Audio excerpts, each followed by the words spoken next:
जवान बहन बेटियां चुस्त कपड़े पहनती हैं और अम्मा जवान बहन बेटियां अगर सर्दी के समय में फरवरी मार्च में बाजार में मिल जाएं तो तुम ये नहीं बता सकती उनकी शादी हो गई कि ये विधवा हो गई। क्यों? शादी से पहले एब्रो बनाए फिर रही, शादी से पहले लिपस्टिक लगाए फिर रही। अम्मा को होश ही नहीं है कि हमारी बिटिया इस पोजीशन पर क्यों आ गई। क्यों? एक फिल्मी दुनिया वालों ने गाना गाया कि जब तक ना पड़े साजन की नजर श्रृंगार अधूरा रहता है। तो कहीं ना कहीं बिटिया पर किसी की नजर पड़ी, इसलिए बिटिया बन ठन के रहने लगी है।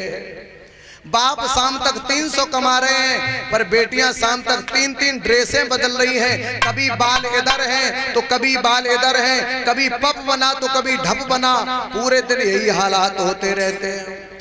अब जब 3-3 कपड़े बेटियां दिन में बदलेंगी तो उनके लिए साबुन भी चाहिए। पिता कभी जीवन में 2 रुपए नहीं जोड़ सकता है। इसलिए आप लोगों से निवेदन है, मेरी बहन बेटियों को संस्कारवान रहना चाहिए। और संस्कारवान रहने के बाद कटरा की मेरी माताओं, एक बात मेरी गांठ में बांध लेना और भागवत की कोई बात याद रहे या ना रहे। कौन सी बात? जीवन में 2 चीजें समाज में छुपा करके रखनी चाहिए। कौन कौन? एक रोटी को और दूसरा बेटी को। आपने रोटी को खुले में छोड़ दिया तो कौवे कुत्ते ले जाएंगे, और ऐसे ही आपने अपनी बेटी को आवारा छोड़ दिया तो कौवा कुत्ते इसे भी ले जाएंगे। इसलिए रोटी और बेटी को जीवन में सदा छुपा करके रखना, तो समाज में तुम्हारी इज्जत बनी रहेगी। आज समाज के हालात साफ बिगड़ते चले जा रहे हैं। हमारी बड़ी बूढ़ी माताएं जितनी बैठी हैं, जब आप लोगों के जमाने में पिताजी लेने के लिए आते थे ससुराल से, और जब पिताजी ससुराल से लेने के लिए आते थे तो जब आप लोग जाती थी तो कैसे जाती थी? जब आप लोग जाती थी तो श्रृंगार करके नहीं जाती थी। कैसे जाती थी? बिना श्रृंगार के पिता के साथ जाती थी।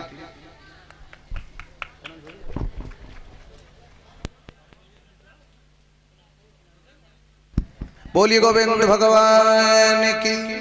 और इसी बीच में हमारे सुनील भैया के सुपुत्र और हमें ये खाटू श्याम का की माला और हार डाल के इस व्यास मंच पर सम्मान कर रहे हैं।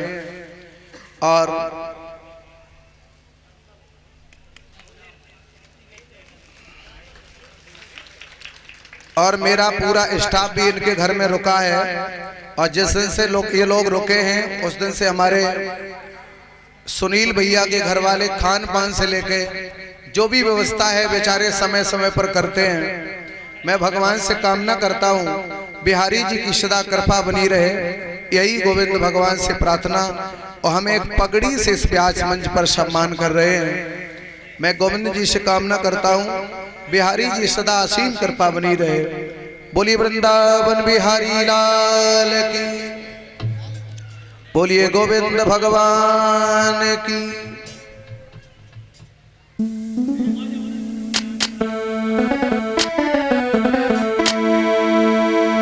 बोलिए वृंदावन बिहारी लाल की।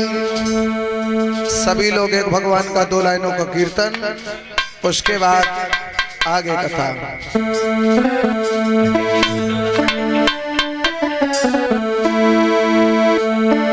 अरे नीको नीको नीको और सखी मोई लागे वृंदावन नीको।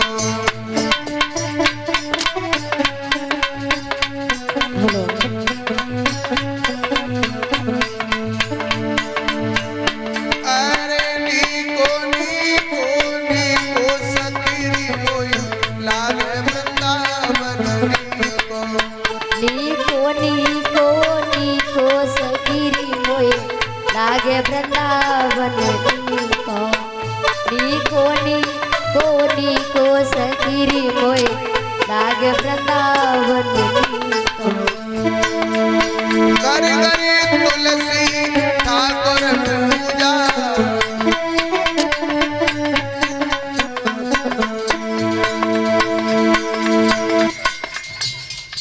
और इसी बीच में 111 पुष्पद्रय श्री मुन्ना लाल जी की तरफ से हमें इस व्यास मंच पर ये आशीर्वाद प्रदान किया है। मैं गोविंद भगवान से कामना करता हूँ कुबेर भंडारी ऐसे दयालुओं पर सदा असीम कृपा बरसाए रखना, यही प्रभु शेष व्यास मंच से प्रार्थना है।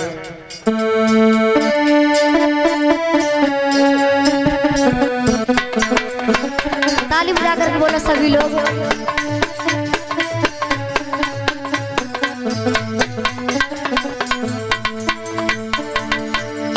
अरे नीको नीको नीको सखीरी कोई लागे वृंदावन नीको नीको नीको सखीरी कोई लागे वृंदावन नीको नीको नीको नीको सखीरी कोई लागे वृंदावन। घरी घरी तुलसी ठाकुर पूजा, घर घर तुलसी ठाकुर पूजा। अरे भोजन दूध दही खाली लागे वृंदावन नीको नीको नीको सखीरी कोई लागे वृंदावन नीको नीको नीको नीको सखीरी कोई लागे वृंदावन। अरे नीको नीको नीको सखीरी कोई लागे वृंदावन नीको नीको नीको सखीरी कोई लागे वृंदावन नीको नीको नीको नीको सखीरी कोई लागे वृंदावन। यमुना जल स्नान बनाऊं, यमुना जल स्नान बनाऊं। अरे घिस घिस चंदन तिलक लगाऊं, घिस घिस चंदन तिलक लगाऊं। कोई भोजन दूध दही को खाली कोई लागे वृंदावन नीको नीको नीको सखीरी कोई लागे वृंदावन।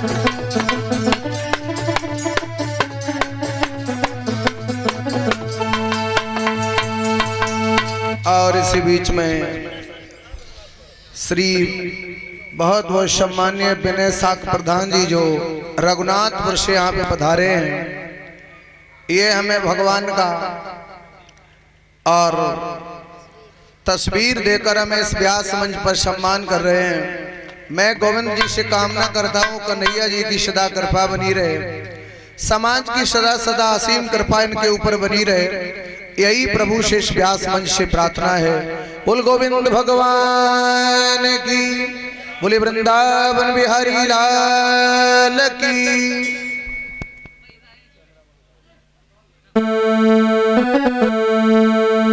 तो मेरे भगवत श्रोताओं, मेरी बहन बेटियों को जीवन में संस्कारवान रहना चाहिए। संस्कारवान रहना चाहिए मेरी बहन बेटियों को जीवन में। तो मैं बात कह रहा था कि जब हमारी माताओं को पिताजी लेने आते थे तो सादा जाती थी, श्रृंगार करके पिता के साथ बेटी नहीं जाती थी, भाई के साथ बहन नहीं जाती थी। लेकिन आज हम समाज में देख रहे हैं फैशन का ऐसा तौर हो गया कि आजकल की लड़कियां जितना मेकअप ससुराल में करती हैं उससे ज्यादा मायके में करती हैं। तो अब ये समझ में ही नहीं आता है कि ये मायके में है कि ससुराल में है। उस श्रृंगार की कोई इज्जत ही नहीं, उसकी कोई वैल्यू नहीं। मेरी बहन बेटियों, तुम्हारा जो 16 श्रृंगार है वो केवल मात्र तुम्हारे पति के लिए है। किसके लिए? पति। और 16 श्रृंगार पर तुम्हारे पिता की नजर नहीं जानी चाहिए, 16 श्रृंगार पर तुम्हारे भाई की नजर नहीं जानी चाहिए, चाचा ताऊ इत्यादि की नहीं जानी चाहिए, यहाँ तक कि तुम्हारे ससुर देवर और जेठ की नजर नहीं पहुंचनी चाहिए। यहाँ तक मेरी बहन बेटियों को 16 श्रृंगार में मर्यादा में रहना चाहिए। लेकिन आजकल तो ऐसा फैशन बन गया है कि जितना ससुराल में उससे ज्यादा मायके में। इसलिए संस्कारवान घर परिवार हो तो जीवन में बहुत अच्छा लगता है। इसलिए मेरे भागवत श्रोताओं, रुक्मिणी आज बड़ी परेशान है, और रुक्मिणी जब बड़ी परेशान है, इधर जब विवाह के लिए कहा है तो पिता ने कहा कि हमने लड़का देख लिया है। बड़े पुत्र रुकुम से कहा कि बेटा तुम देख लो। बोले हमने भी देख लिया है। बोले कौन है?